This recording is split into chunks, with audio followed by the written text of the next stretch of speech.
చెప్పాను కదండి 110 నుంచి 120 నా అంచనా. రేపు ప్రభుత్వాన్ని ఏర్పాటు చేస్తామండి, చాలండి మాకు అది.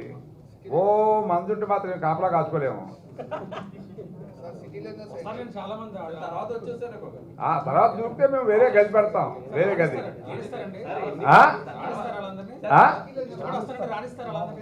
సార్ చెప్పాం కదా, వేరే గది పెట్టి తాళం వేస్తాం వాళ్ళకి. మా దాంట్లో కలిస్తే మళ్ళీ ఏర్పాటు చేస్తారు. అది నాకు తెలిసి నాకు డౌట్ ఉన్నది ఏంటంటే, ఒకటి నార్త్ అని నాకు డౌట్ ఉన్నది. తర్వాత తప్పేం లేదు, నేను మామూలు జనరల్గా నేను చెప్పింది మరి ఆబ్జెక్ట్ అనుకున్నా.